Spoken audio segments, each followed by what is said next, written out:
नमस्कार। खेती किसानी से संबंधित महत्वपूर्ण जानकारी एवं कृषि समस्याओं के सटीक निवारण लेकर आपके द्वार हम लाए हैं पूसा समाचार। पूसा समाचार के इस खास अंक में मैं डॉक्टर सुभाश्री साहू, वैज्ञानिक कृषि प्रसार संभाग, एवं मैं डॉक्टर सीताराम बिश्नोई, वैज्ञानिक कृषि प्रसार संभाग, पूसा संस्थान, शुरू करते हैं आज का ये खास अंक, जिसमें हम दर्शकों को खरपतवारनाशी यानी कि हर्बिसाइड रोधी किस्मों से संबंधित खास जानकारी देंगे, तथा साथ ही उन्नतशील किसानों की सफलता की कहानी भी साझा करेंगे।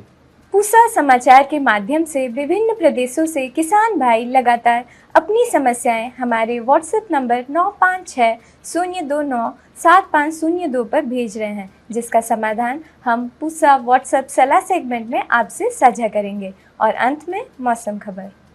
आगे बढ़ने से पहले आप सभी से अनुरोध है कि आप हमारे संस्थान के चैनल को जरूर सब्सक्राइब करें एवं बेल आइकॉन को दबाना ना भूलें, ताकि हमारे यूट्यूब चैनल पर अपलोड किए गए सभी वीडियो के नोटिफिकेशन आप तक जरूर पहुंचे। किसान भाइयों, पिछले अंकों में हमने धान की उन्नत किस्मों तथा सीधी बिजाई के बारे में बात की थी, जिसको आपने खूब सराहा। पूसा संस्थान ने खरपतवारनाशी यानी कि हर्बिसाइड रोधी किस्मों का विकास किया है, जिसमें पूसा बासमती 1985 तथा पूसा बासमती 1979। जी हाँ, कई किसान भाइयों ने इन किस्मों की जानकारी मांगी थी। इन किस्मों से संबंधित जानकारी एवं इनका बीज प्राप्त करने की महत्वपूर्ण जानकारी दे रहे हैं पूसा संस्थान के निदेशक डॉक्टर अशोक कुमार सिंह जी। किसान भाइयों नमस्कार। पूसा समाचार के इस विशेष अंक में आप लोगों का हार्दिक स्वागत है। आज मैं एक बहुत महत्वपूर्ण सूचना आप लोगों के सामने लेकर के आया हूं। आप लोगों को बहुत दिनों से इंतजार था। धान की जो दो नई प्रजातियां हम लोगों ने विकसित की हैं, पूसा बासमती 1985 और पूसा बासमती 1979, ये दोनों किस्में हर्बिसाइड टॉलरेंट किस्में हैं, यानी कि खरपतवार नाशी दवाओं के प्रतिरोधी क्षमता है। और कौन सा खरपतवार नाशी है, इसके बारे में मैंने पहले कई बार चर्चा की है। एक दवा आती है इमिजाथापेर के नाम से, 10% SL इसका कंसंट्रेशन होता है। इस दवा के लिए इन दोनों प्रजातियों में रोधी क्षमता है। मैं आज आप लोगों को ये बताना चाहता हूँ कि इन दोनों किस्मों का बीज हम आपको इसी महीने की 22 तारीख को यानी 22 मई को पूसा संस्थान में देंगे। किसान भाइयों, एक बात मैं आप लोगों को विशेष रूप से बताना चाहता हूं कि इन दोनों किस्मों का विमोचन बासमती के लिए GI चिन्हित 7 राज्यों, जिसमें जम्मू कश्मीर, हिमाचल प्रदेश, पंजाब, हरियाणा, दिल्ली, पश्चिमी उत्तर प्रदेश के 30 जिले और उत्तराखंड शामिल हैं, उनके लिए किया गया है। और इनका बीज इन्हीं क्षेत्रों के किसानों को दिया जाएगा। उस दिन हम 10 बजे से संस्थान के अंदर जो डॉक्टर BP पाल सभागार है, उसके अंदर पहले आपको संबोधित करेंगे। इस किस्म को लगाने में क्या क्या सावधानियां बरतनी चाहिए, किस प्रकार से इस किस्म की खेती से आप ज़्यादा से ज़्यादा पैदावार ले सकते हैं, इन सारी विषयों पर हम चर्चा करेंगे और इन दोनों किस्मों का बीज आपको उपलब्ध कराएंगे। सभी किसान भाइयों से अनुरोध है कि जो किसान भाई बीज लेने के इच्छुक हैं, वे स्क्रीन में दिखाए जा रहे लिंक पर क्लिक कर अपना पंजीकरण अवश्य कर लें। यह लिंक इस वीडियो के डिस्क्रिप्शन बॉक्स में मौजूद है, जहां आपको जाकर इस लिंक में क्लिक करना है। लिंक में क्लिक करते ही यह पेज आपके सामने उपस्थित होगा, जिसमें आपको अपना नाम डालना है, अपना पता डालना है, अपना पिन कोड डालना है, मोबाइल नंबर डालना है तथा जेंडर डालना है। उसके बाद यह सबमिट बटन दबाना है। सबमिट करते ही आपकी डिटेल्स हमें प्राप्त हो जाएगी तथा आपका पंजीकरण हो जाएगा। करीब 8 किलोग्राम बीज 1 एकड़ की बिजाई के लिए पर्याप्त होता है। बिजाई के लिए आपको धान की बुआई के लिए जो सीड ड्रिल हम प्रयोग में ला रहे हैं, उसका प्रयोग करना पड़ेगा और उससे बहुत ही अच्छी तरह से कतार की दूरी, और कुछ सीड ड्रिल में तो पौधे से पौधे की दूरी भी अच्छी तरह से मेंटेन करते हुए बुआई की जा सकती है और 8 किलोग्राम बीज 1 एकड़ के लिए पर्याप्त होगा। 2 बुआई की विधियां हैं और हमने पहले धान की सीधी बिजाई पर एक विशेष अंक पूसा समाचार का आया था और इस अंक में भी पूरी जानकारी धान की सीधी बिजाई के बारे में अलग से आपको दे दी जाएगी। लेकिन 2 विधियां जैसा कि मैंने पहले बताया है, एक विधि जिसको हम तर बतर विधि कहते हैं, जिसमें पहले गेहूं की कटाई के बाद हम खेत की अच्छी तरह से जुताई कर लेते हैं और उसमें पाटा लगा करके लेजर से लेवलिंग कर लेते हैं और फिर इसके बाद खेत में पानी लगाते हैं। पानी लगाने के बाद 3 दिन के अंदर खेत बत्तर की कंडीशन में आ जाता है और उस समय हम खेत की जुताई करते हैं अच्छी तरह से 2-3 बार जुताई करके, और आवश्यकता अनुसार खाद, खासकर जैसे हम डाई अमोनियम फास्फेट की बात करें तो 1 बैग DAP 1 एकड़ के लिए पर्याप्त होता है, उसका प्रयोग कर लीजिए। जिंक सल्फेट भी डाल दीजिए, करीब 10 किलोग्राम जिंक सल्फेट प्रति एकड़ के हिसाब से।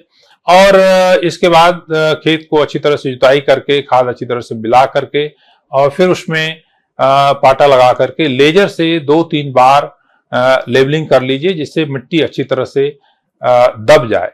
मिट्टी के दबने से क्या होगा कि नमी जल्दी उड़ेगी नहीं। और ये सारी प्रक्रिया जो है आपको शाम के समय करना है। शाम के समय जब खेत की जुताई करेंगे तो नमी आपकी संरक्षित रहेगी। खेत की बुआई सीड ड्रिल के द्वारा, जैसा कि मैंने बताया, आप करिए।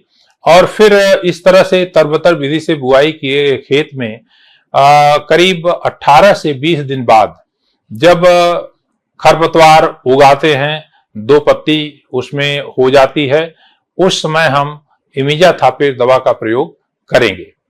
इमिजाथापेर 10% SL ये दवा है और इसकी 2.66 मिलीलीटर मात्रा प्रति लीटर पानी में, यानी कि अगर 15 लीटर की टंकी है आपकी तो करीब करीब 40 मिलीलीटर दवा पर्याप्त होगी। उसको टंकी में अच्छी तरह से मिला लीजिए और उसका छिड़काव जो है करिए अच्छी तरह से खेत में, ताकि खरपतवार के ऊपर पूरी तरह से दवा पड़ जाए। दवा जो है धान के ऊपर भी पड़ेगी, लेकिन इस चूंकि धान के अंदर इसके लिए रोधी क्षमता है, धान को कोई नुकसान नहीं होगा और आपका खरपतवार 1 हफ्ते के अंदर पूरी तरह से मर जाएगा। दूसरे तीसरे दिन ही वो पीला पड़ना शुरू हो जाता है और हफ्ते के अंदर खरपतवार पूरी तरह से समाप्त हो जाएगा। एक बात का विशेष रूप से ध्यान रखें कि दवा का छिड़काव करने से पहले हम जैसे बताया कि 18 से 20 दिन बाद खेत में पानी लगा लीजिए और उसके बाद 2 दिन 3 दिन का इंतजार करें, क्योंकि गर्मी इसमें बहुत ज्यादा होती है। तो 3 दिन के अंदर खेत में आपको चलने लायक जब हो जाता है तो उस समय दवा का छिड़काव करिए। ये बात आपको विशेष रूप से ध्यान रखनी है। दूसरी बात मैं ये भी बताना चाहूंगा कि धान की सीधी बिजाई का सबसे उपयुक्त समय जो है वो 20 मई से लेकर के 15 जून का है। तो आपके पास समय ज्यादा नहीं है। हम बीज आपको 22 तारीख को दे रहे हैं, तो हम ये भी कहना चाहेंगे कि जो किसान बीज लेने के लिए आ रहे हैं वो अपने खेत में पानी लगा करके आएंगे, ताकि जब वो लौट करके जाएं तो उनका खेत जुताई करने के लिए तैयार हो और उसी दिन वो बुआई करने की स्थिति में हो। इस बात का विशेष रूप से ध्यान रखें। और दूसरा, कई बार ऐसा होता है कि जब हम बिजाई पहले करने के बाद पानी लगाते हैं, तो ये विधि भी अच्छी कामयाब विधि है, जिसमें कि गेहूं की कटाई के बाद खेत की जुताई अच्छी तरह से कर लीजिए, लेजर चला करके खेत में पहले सीड ड्रिल से बुआई कर लीजिए, बुआई करने के बाद पानी लगा दीजिए और पानी लगाने के बाद जो है फिर जब अंकुरण हो जाएगा और 18 से 20 दिन बाद दोबारा पानी लगा करके इसके बाद दवा का छिड़काव करेंगे। कुछ खेतों में मैं विशेष रूप से किसान भाइयों को बताना चाहूंगा और आपका अपना खुद का भी अनुभव होगा, कुछ खेतों में सांठी बहुत ज्यादा होती है। तो सांठी चौड़ी पत्ती का खरपतवार है और खेत को बहुत तेज फैलती है और धान को पूरी तरह से दबा देती है। वैसे तो ये सारी की सारी सांठी जो है खरपतवार या दूसरे खरपतवार जो है इमिजाथापेर से सब मर जाएंगे, लेकिन शुरू की अवस्था में कुछ खेतों में सांठी बहुत ज्यादा होने की वजह से शुरू की बढ़वार धान की रुक जाती। तो ऐसी स्थिति में अगर आपको पहले से अनुभव है कि किस खेत में ज्यादा है सांठी का प्रकोप, तो वहां पे आप बुआई के तुरंत बाद 48 घंटे के अंदर ही जो हमारी पेंडिमिथिलिन दवा आती है 1200 से लेकर 1500 मिलीलीटर दवा 250 लीटर पानी में मिला करके उसका छिड़काव कर दें, तो सांठी का नियंत्रण वहां पे अच्छी तरह से हो जाएगा उन खेतों में जहां पे इसकी समस्या है। नहीं तो इमिजाथापेर से सारे खरपतवार पूरी तरह से मर जाते हैं। तो मैं उम्मीद करता हूं कि आप लोग इस दोनों किस्मों के लिए बहुत दिनों से इंतजार में थे और ये किस्में अब आपको देने के लिए हम लोग तैयार हैं और 22 तारीख को आपका इंतजार रहेगा। आप हमसे मिलेंगे। बहुत बहुत धन्यवाद। अनेक किसान खेती किसानी की नवीन तकनीकों से उत्तम उत्पादन लेकर एक सफल किसान के रूप में अपनी एक अलग पहचान बना रहे हैं। ऐसे किसानों का अनुभव अन्य किसानों के लिए बहुत लाभप्रद है।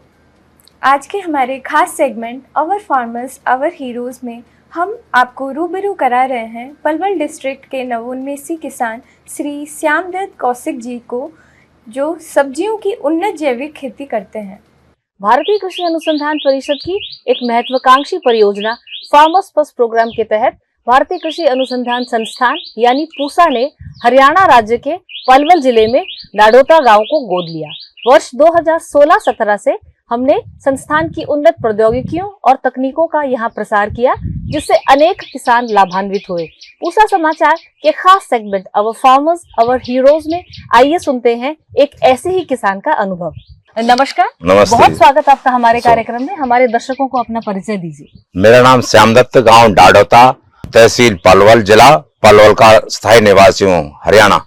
श्यामदत्त जी, आप लगभग कितने समय से खेती करते हैं? मैं 30 वर्ष से खेती करता हूँ जी। तो जो हमारा परियोजना है फार्मर्स फर्स्ट प्रोग्राम के बारे में आपने सुना होगा। इस कार्यक्रम के साथ आप कब जुड़े? 2016-17 से जुड़ा हुआ हूँ। 2016-17 से। हाँ तो जी। उससे पहले आप कौन कौन सी फसलों? मैं गेहूं और धान की खेती करता था। जब आप फार्मर्स फर्स्ट परियोजना से जुड़े तो आपको पूसा संस्थान की ओर से किन प्रौद्योगिकी के बारे में बताया गया? नए धान, गेहूं और मूंग की जो ये फसल अच्छा, की थी। मूंग यानी एक हाँ, दलहनी फसल का दलहनी। इंटरवेंशन आपने अपनी 2 फसलों में किया। आपने हाँ। कितने समय तक फिर वो हमने करी जी 4 साल करी जी। 4-5 साल से? हाँ जी। तो उसके बाद फिर आपका कैसा हाँ, अनुभव? फिर हमने जो डॉक्टर हमारे वैज्ञानिक आते रहे हमारे पास पूरा संस्थान के, और वो हमें सब्जियों के बारे में प्रेरित किया उन्होंने। सब्जी उगाने के लिए? सब्जियों के लिए। अपने फसल चक्र के विविधीकरण के हाँ लिए जी। आपने बोला। तो मैंने पहले 1 एकड़ में करी सब्जी जी। अच्छा। हाँ, सब्जी करने के बाद मैं कुछ बाजार बेचता था, कुछ गांव में बेचता था जी। तो आपने इसको सब्जी के उत्पादन को व्यवसाय के रूप में कब से शुरू किया? ये वैज्ञानिक आते रहे और हमको जो है प्रेरित करते रहे। उसके बाद मैंने प्राकृतिक खेती चालू कर दी जी। तो कुछ सब्जी की किस्में भी हम आपको संस्थान हाँ, की ओर सब्जी से के मिली? हम मिल सस्ता खाई सब्जी के बीज मिले जी हमें। फिर आपने जैविक खेती की ओर अपना रुख किया? हाँ, जैविक खेती के और प्राकृतिक जी। तो आपका कुल क्षेत्रफल कितना है? 6 एकड़ है जी हमारे पास। अच्छा। हाँ जी, जिसमें से 2 एकड़ में फिलहाल मैं सब्जी खेती करता हूँ जी। अच्छा। हाँ जी। तो उसमें आप कौन कौन सी सब्जी लेते हैं? और हम- पूरा आपका जैविक है तो आप उसके लिए जैविक खाद कहाँ से लेकर आते हैं? जैविक खाद अपने आप बनावे हैं जी हम। इसमें 9 परात तो जो इसमें गोबर की डाली जाए जी, वो सूखा जी, अच्छा। और 6 परात हरा और 3 परात गोबर। तो आप अपने ही स्तर पे इनका विपणन या मार्केटिंग करते हैं? अपने सब्जियों को स्तर पे बेचते हैं? हम, हाँ जी। अब तो जो है ना जी, हम शिवांश जो है ना, उससे फार्मिंग से कांटेक्ट हो गया हमारा। तो शिवांश कोई कंपनी है, उसके हाँ, बारे में कंपनी। आप बताएं हाँ, हमारे दर्शकों को। वो हाँ, छतरपुर में है जी ये शिवांश फार्मिंग। वो जो हमें हमारा एग्रीमेंट हो गया है, वो हमारे अच्छे रेट में हमसे सब्जी प्राप्त करती है। अच्छा, तो आपका पहले ही अनुबंध हो जाता है उसमें? हाँ, पहले ही एग्रीमेंट हो जाता है जी। तो इसमें सब्जियों की रेट वगैरह भी तय होता है? रेट वेट सब कुछ तय है जी। अच्छा, तो लगभग हाँ। कितने वर्षों से आपका उनसे अनुबंध चल रहा है? ये हमारे 3 साल हो गई जी अब। तो इसमें हम ये जानना चाहेंगे आपसे कि शुरुआत में लागत कितनी लगी आपको? ये शुरुआत में मॉडल या हमारी ये जो है ना, प्लान? इसमें जो है ना तैयार करने में 3.5 लाख रुपए हमारी इसमें लग गई जी। लेकिन वो तो एक बार का हाँ, investment एक बार है का। ना? हाँ जी। और अब 3 तो साढ़े 3 लाख लागत, रुपए। हाँ, 3.5 लाख रुपए। तो साल दर साल क्या आपको लगता है कि आमदनी में कुछ बढ़ोतरी है? बढ़ोतरी हो रही है जी, काफी अच्छी अच्छा। बढ़ोतरी हो रही तो है। आपने कितनी आय से शुरू किया सब्जी? हमने सब्जी जो है शुरू में जी हमने कमाए थे जी 2-2.5 लाख रुपए, मतलब आमदनी जो खर्चा काट के जी, सब कुछ शुद्ध खर्चा- आय मतलब? शुद्ध आय जी। तो प्रति एकड़ बता रहे प्रति हैं एकड़ हुई जी। 2 से 2.5 लाख हाँ, 2.5 जो लाख। है। हाँ जी। इससे आपको क्या लगता है क्या क्या फायदे होंगे? मान लीजिए जैविक खेती, अगर खास तौर पर हम शुद्ध सब्जियों की शुद्ध बात खाना, करें, शुद्ध खाना मिल रहा है जी हमें। हमें ये अच्छा सबसे खाना मिल अच्छा रहा है। खाना मिल रहा है। इससे और? बढ़िया और कोई चीज हो ही नहीं सकती। तो पर्यावरण में भी हाँ, हम पर्यावरण में भी वो फायदा है जी। हम कोई जहर वगैरह कुछ गे ही नहीं रही जी। तो जो मान लीजिए आपको देखकर और किसान प्रेरित होकर अगर आपका मॉडल अपने खेतों में लगाना हमारे चाहें, तो जो उनके हमें लिए आपकी क्या सलाह है? मैं काफी लोगों को हम ट्रेनिंग देते हैं जी। अच्छा, आप हाँ, ट्रेनिंग भी ट्रेनिंग भी देते दे हैं जी। जी। तो हमारे पड़ोस में कुलैना गांव है, उसमें वो है बलराम जी हैं। अच्छा। वो हमारी तरह पे हमारे आपके साथी हाँ, किसान साथी। हैं। हाँ, जी। वो हमारे तर्ज पे ही काम करना शुरू कर दिया। तो आप कुछ बताएंगे कि शुरुआती दौर में आपको क्या किन समस्याओं का सामना करना पड़ा, जिससे भी अभी अगर जो किसान ले रहे हैं उन्हें वो दिक्कत ना हो? शुरू में थोड़ी मार्केटिंग दिक्कत आती है जी। अच्छा। जैविक में जैसे करते हैं जी, उसको जो रेट सही नहीं मिल पाता शुरू में जी। अच्छा। और जब मार्केट बन जाती कोई दिक्कत नहीं आती जी। और आपने स्पेशली अगर कंपनी से अनुबंध कर लिया तो फिर मार्केटिंग का काम तो वही करते हैं। आपने इन सब्जियों का जो 1 एकड़ में जो मॉडल स्थापित किया, हाँ जी। इसमें अगर हम लागत की बात करें तो आपने जैसे ये पोल्स लगाए, कुछ जो आपकी बेलदार सब्जियां हैं उनको चढ़ाने के लिए तारवार, तो इस प्रकार जो मोटा मोटी जो इसमें लागत है वो किन चीजों में है? मोटा मोटी पोल वगैरह में है जी, ये तार खेचे हैं जी, ये पेड़ बने हैं, ये ड्रिप सिस्टम है। तो जैसे हम देख रहे हैं कि आपके यहाँ पर एक बहुत अच्छा सोलर प्लांट भी लगा है, ये आपने कब स्थापित किया? ये एक पूरा संस्थान के वैज्ञानिक आए थे, उन्होंने कहा कि आप सोलर पंप लगाओ। अच्छा, तो इसकी आवश्यकता क्यों पड़ी? इसकी आवश्यकता ये पड़ी, लाइट की जो दिक्कत है देहातों में जी, अच्छा, लाइट समय पर नहीं आती जी। तो ये एक स्थायी विकल्प है। स्थायी विकल्प है जी, इसमें पानी चलाते हैं ड्रिप से। अच्छा, ये जो ड्रिप लेटरल्स आपके लगे हैं ये मोटर से ही? हाँ, इससे चल रहे हैं। ये 3-4 एकड़ के लिए पर्याप्त है जी। आप सीजन के हिसाब से कौन कौन सी सब्जियां लगाते हैं? सीजन जो अब जो है चल रहा है इसमें जी, लौकी है, तोरई है, भिंडी है, और तुम्हारे लोबिया जी, करेला है, और चुकंदर है, ये प्याज है, ये मिर्च है, टमाटर है, ये सारी सब्जी लगाई जा रही है जी। तो इसमें जैसे अब आप तुड़ाई करते हैं तो क्या ग्रेडिंग भी करते हैं? हाँ, ग्रेडिंग करते हैं जी। हाँ, तो मान लीजिए ए ग्रेड का जो हाँ, माल है, ए ग्रेड का माल अलग जाए जी। तो शुरुआत में तो जैसे आपने बताया कि पूसा संस्थान की कुछ जैसे फार्मर्स फर्स्ट परियोजना के तहत भी आपको शुरुआत में बीज भी दिए गए, तो क्या अभी वो बीज या आप अपना खुद का बीज भी उपयोग में लेते हैं या अभी भी संस्थान से? संस्थान से मिलता है जी बीज हमें। हाँ, और खुद भी ले आते हैं हम। आप क्या खुद सीड प्रोडक्शन या बीज उत्पादन आप खुद भी करते हैं अपने खेत पर? हाँ, कुछ कर ले हैं बीज। अच्छा अच्छा, जैसे तोरई है, कद्दू है, भिंडी है, इनका बीज हम अपना खुद बना लेते, टमाटर का जी। जी, तो सब्जियों के अलावा और कोई फलों की तरफ भी आपका कोई रुझान है? हाँ, फल भी वो रखे हैं जी हमने, पूरा संस्थान ने, हमें जो डॉक्टरों ने प्रेरित किया, हमें आम के पेड़ भी दिए जी। अच्छा। नींबू भी दिए, और ये अमरूद है। तो श्यामजीत जी, आपने बताया कि पोषण प्रबंधन के लिए आप खुद ही अपने खेत पर जो है वो जैविक खाद तैयार करते हैं। हाँ, आपने पशुधन की भी बात की, तो कोई एक मोटा मोटी आप हमको रेशो बता सकते हैं कि इतने एकड़ के लिए इतने पशु पर्याप्त हैं? देखो, 1 एकड़ के लिए कम से कम 2 पशु बहुत हैं जी। अच्छा, हाँ, 2 पशु अगर किसान रख ले और उन गोबर को खेत में ही, गोबर और पेशाब जी, दोनों को यूज करे तो बहुत फायदा है जी। बाहर से हम कुछ नहीं लाते जी। और ये जैसे आपने बताया कि आपके साथ और भी किसान जुड़े हुए हैं, तो कभी आपने खुद, जैसे अभी तो आप शिवांश कंपनी के थ्रू ये सब कर रहे हैं, तो कभी आपने सोचा कि आप ही अपने किसानों का समूह बनाकर, आपने फार्मर्स प्रोड्यूसर ऑर्गेनाइजर्स या FPOs के बारे में सुना होगा? हाँ, कुछ इस तरह की योजना है आपके दिमाग में? हाँ, FPO बनाया हुआ है जी पहले हमने। अच्छा, हाँ जी, ये आए ना, उसमें जो काफी किसान जुड़े हुए हैं। तो और जो अन्य किसान देख रहे हैं उनके लिए आपका क्या संदेश है कि किन फसलों को लिया जाए, किस प्रकार विविधीकरण दें और व्यवसाय कहाँ से शुरुआत करें? देखो, किसान जो है ना, सब्जी कर रहे हैं, बहुत से सब्जी कर रहे हैं, बहुत से धान कर रहे हैं। अगर एक ही चीज पे आदमी सब्जी करने लगे तो आगे मार्केट में दिक्कत आएगी। अच्छा, हाँ, आदमी को, किसान को मतलब फसल बदलती करनी चाहिए जी। हाँ, जिससे हमें सब चीज की हमारी मार्केट में बनी रहे। कुछ ऐसा मॉडल है आपके पास कि साल भर आमदनी होती रहे? सब्जी में साल भर आमदनी हो जी। हमारी सब्जी जो है ये 12 मास रहती है जी। अच्छा, हाँ, जो ही पेड़ खत्म हो जाएगा उसी पेड़ को उसी दिन बो देंगे जी हम। तो इतने समय से आप जैसे खेती करते आए हैं, सब्जियों की बात की आपने, जैविक खेती की बात की, चीज आपकी क्या है? मतलब आप ये सोचें कि इस तरह से आप शुरू में करते थे और अब आपकी इन पद्धतियों में आपने बदलाव करके सुधार किया? देखो जी, पहले जो हम खेती कर रहे वो परंपरागत खेती चलती आ रही थी। हाँ, जब से हमने सब्जी की खेती करनी चालू करे, हमारी जो है आमदनी काफी बढ़ गई और हम खुश हैं जिससे जी। तो आपको लगता है कहीं ना कहीं इन सरकारी जो परियोजनाएं हैं उनका कोई योगदान है इसमें? सरकारी, आप जिस दिशा में जा रहे हैं वो आपको प्रगति की तरफ ले जा रही है? हाँ, ये प्रगति की तरफ ले जा रही है और जो सरकार का काफी योगदान है जी। और श्यामजीत जी, आप एक बहुत ही नवोन्मेषी किसान हैं, आप प्रगतिशील किसान हैं। आपने धान गेहूं फसल चक्र से शुरू किया, अब इतना विविधीकरण होते हुए आप सब्जियों पे आ गए, फलों पर आ गए, तो ये बात तो निश्चित है कि आप यहाँ पर रुकने वाले तो है नहीं। तो भविष्य में अब क्योंकि प्रोसेसिंग की हम बात करते हैं, मूल्य संवर्धन की भी बात करते हैं, तो क्या कोई इस तरह का प्लान आपका है कि कोई ऐसी यूनिट हमारे गाँव में ही हो जाए कि हमारे गांव के युवा को हम यही रोजगार दे सकें और उनको रोजगार के लिए कहीं बाहर शहरों की ओर भटकना ना पड़े? ये जी मेरा विचार है कि जो हम जैसे टमाटर की हमारी सब्जी बच जाए, टमाटर वगैरह बच जाए जी, तो इनका सॉक्स वगैरह बना के ही बालकों बच्चों को हमारे रोजगार मिल सके वो बाहर सप्लाई कर देंगे। जी। हाँ, तो इस वो हमारे परियोजना फल भी के खराब तहत भी जैसे केवीकेएस के थ्रू भी आपको इस तरह की ट्रेनिंग दी जाती है जिसके अंदर महिलाएं भी अपना छोटा सेल्फ हेल्प हाँ। ग्रुप बना सकती हैं।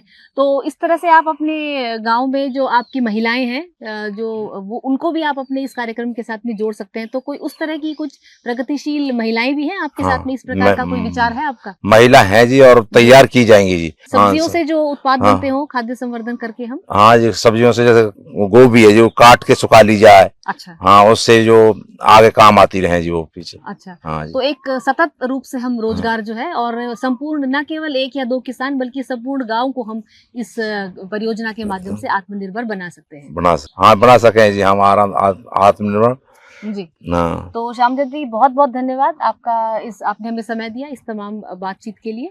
और निश्चित रूप से जो इसको कार्यक्रम को देख रहे हैं आपसे जरूर प्रेरित हुए होंगे। नमस्ते। पूसा समाचार में अब समय है पूसा व्हाट्सएप सलाह सेगमेंट का, जिसमें हम आपके खेती किसानी से जुड़े प्रश्नों का समाधान बताएंगे। उत्तर प्रदेश से विपिन लोधी जी ने मक्के की फसल में कीट की समस्या बताई है। आपकी फसल में मेज लीफ फोल्डर कीट का प्रकोप हुआ है। इसके समाधान हेतु इमामेक्टिन बेंजोएट की 70 से 80 ग्राम मात्रा को 200 लीटर पानी में घोल बनाकर 1 एकड़ में छिड़काव करें। उत्तर प्रदेश से अच्छाईवर सिंह जी ने खरबूजे में रोग की समस्या बताई है। आपकी फसल में डाउनली मिल्ड्यू का प्रकोप दिखाई दे रहा है। इसके समाधान हेतु डायथेन या रेडोमिल की 400 ग्राम मात्रा को 200 लीटर पानी में घोल बनाकर 1 एकड़ में छिड़काव करें। आइए सुनते हैं आने वाले सप्ताह में देश भर में कैसा रहेगा मौसम का हाल। मौसम खबर में भारत मौसम विज्ञान विभाग द्वारा दिए गए मौसम पूर्वानुमान के अनुसार अगले 5 दिनों के दौरान कोंकण, गोवा, मध्य महाराष्ट्र, मराठवाड़ा में गरज बिजली और तेज हवाओं के साथ हल्की से मध्यम वर्षा होने की संभावना है। 17 और 18 मई को मध्य प्रदेश, विदर्भ, छत्तीसगढ़ के कुछ कुछ स्थानों पर भारी वर्षा होने की संभावना है। 20 और 21 मई 2024 को केरल में अलग अलग स्थानों पर अत्यधिक भारी वर्षा होने की संभावना है। 22 और 23 मई 2024 के दौरान अंडमान और निकोबार द्वीप समूह, लक्षद्वीप, केरल और माहे में व्यापक रूप से हल्की से मध्यम वर्षा होने की संभावना है। आने वाले दिनों में मध्य पूर्वी भारत और महाराष्ट्र के कई हिस्सों में अधिकतम तापमान में लगभग 2 से 4 डिग्री सेल्सियस की धीरे धीरे वृद्धि होने की संभावना है। प्रिय किसान भाइयों, बहनों और दर्शकों, आशा करते हैं कि पूसा समाचार का ये अंक भी आपकी खेती किसानी से जुड़ी समस्याओं के समाधान के लिए जरूर सहायक होगा। आप सभी दर्शकों से निवेदन है कि ज़्यादा से ज़्यादा संख्या में हमारे संस्थान के चैनल को सब्सक्राइब करें और पूसा समाचार के हर अंक का लाभ उठाएं। हमारे फेसबुक पेज और ट्विटर हैंडल को भी ज़रूर फॉलो करें। कृषि से जुड़ी समस्याएं या अधिक जानकारी हेतु हमें दिए गए नंबर पर व्हाट्सएप करें। अपना नाम एवं पता अवश्य लिखें। आपके सुझाव और प्रतिक्रियाओं का हमें हमेशा इंतज़ार रहता है। कृषि की दिशा में यदि लाने हो नवाचार तो देखते रहिए हमारा साप्ताहिक कार्यक्रम पूसा समाचार। कुछ नए विषयों पे नई जानकारी लेके हम फिर हाजिर होंगे अगले शनिवार। तब तक के लिए दीजिए इजाजत। नमस्कार।